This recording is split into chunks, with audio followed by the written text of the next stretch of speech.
বেতন ভাতা সহ এক দফা দাবিতে কর্মবিরতিতে যাবার ঘোষণা দিয়েছেন কুমিল্লা মেডিকেল কলেজ হাসপাতালের আউটসোর্সিং কর্মচারীরা।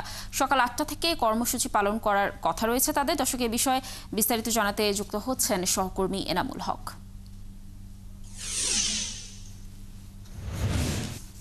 এনামুল, নার্সদের কর্মসূচি কি শুরু হয়েছে কিনা, তারা আজ কি কি কর্মসূচি পালন করবেন, তাদের মূল দাবিগুলো আসলে কি?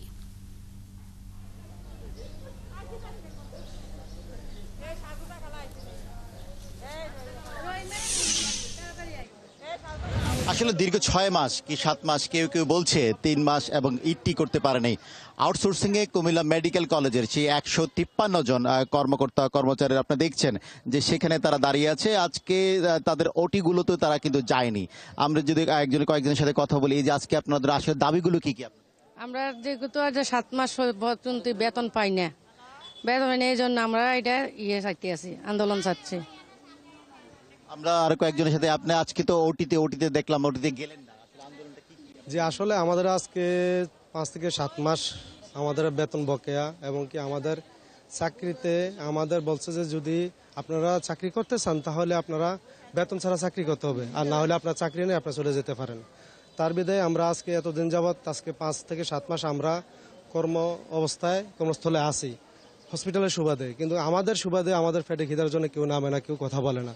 তার জন্য আমরা চিন্তা করছি, যেহেতু আমাদের আজকে এতদিনে কর্মবিরতি হয় নাই কখনো, আজকে আমরা কর্মবিরতিতে যাব, এবং কি ডাক্তারের সাথে আলোচনা হয়েছে কালকে। আজকে কর্মবিরতির মাধ্যমে আমাদের সামনে দিকে ফয়সালা হবে আর কি। আপনাদের আসলে কর্তৃপক্ষ কি বলছে? কর্তৃপক্ষ বলছে আমরা বেতন ছাড়া চাকরি করতাম, আর নাইলে আমরা জাগিতাম, চলে যেতাম, এতটুকু বলছে।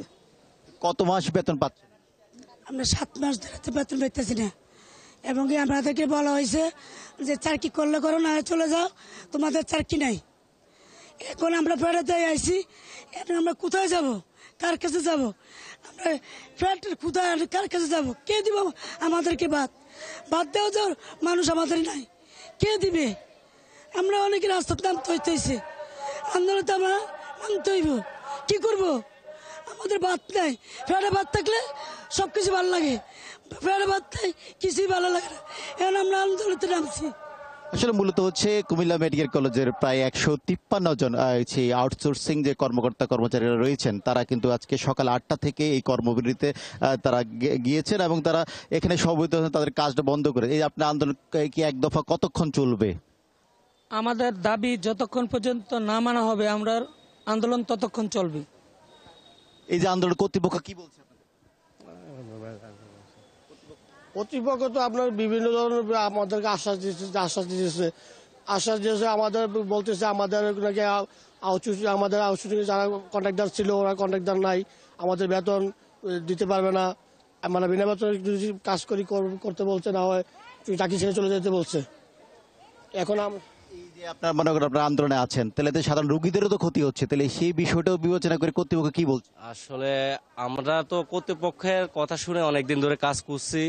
উনি আশ্বাস দিয়েছে আমাদের ঈদের আগে, একটা রমজান ঈদ গেছে, উনি ঈদের আগে আমাদের বেতনের একটা ব্যবস্থা করবে, ঈদের পর একটা ব্যবস্থা করে দেবে বলছে। যাক, পেটে পাথর নিয়ে রাখিয়া ঈদটা কোন রকম আমরা কাটাইয়া, অনেকের চোখের পানি, অনেকের মানে কান্না, আমরা নিজেও মানে বলতে পারতেছি না এখনো। মনে করেন এমন পরিস্থিতি হয়েছে, ওনারা সেজদা দিলে টাকা দেখে, আর আমরা সেজদা দিলে মানে চোখের পানি আর কোপাল বলতে পারি না, পেটের খিদায়। আমাদের পরিস্থিতিটা এমন হয়েছে। আর আমাদের কর্তৃপক্ষ যিনি, উনি আমাদের থেকে 2 সপ্তাহ সময় নিছে। আমরা রমজানে একটা আন্দোলন করছিলাম, উনি আমাদের থেকে করছে, আমরা ওনার কথায় রেসপন্স দিছি, কাজ করছি। আমরা কাজ করার পরে সেকেন্ড টাইম কালকে আমাদের রফিক ভাই, যিনি আমরা সেন্ট্রাল কমিটির সভাপতি ছিল, উনি আসছে, আইসা কথা বলছে স্যারের সাথে।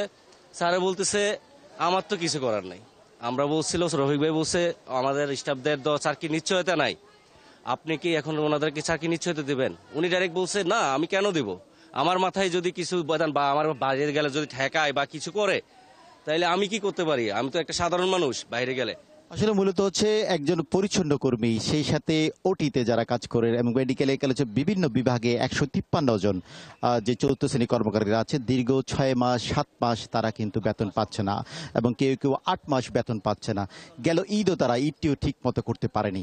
কর্তৃপক্ষ বারবার তাদের আশ্বাস দিচ্ছেন, সে চাকরিটার নিশ্চয় তো তারা এখন খুঁজে পাচ্ছেন না। এই জন্য তারা মেডিকেল কলেজের ফটকে দাঁড়িয়েছেন। তাদের এই নিশ্চয়তার বিধান তারা বলছেন যে দেশের সর্বোচ্চ কর্মকর্তা একমাত্র প্রধান উপদেষ্টাই পারেন তাদের এই অবস্থার বেহাল অবস্থার দিকে তাকিয়ে তাদের এই বেতন বকেয়া ভাতা সহ চাকরির নিশ্চয়তা চান কুমিল্লা মেডিকেল কলেজের আউটসোর্সিং 153 জন কর্মকর্তা কর্মচারীরা। এবং এই যে মানবতার জীবনযাপন করছেন তারা তাদের জন্য দেখবে কে প্রশ্নটি দাঁড়িয়েছে সেটি।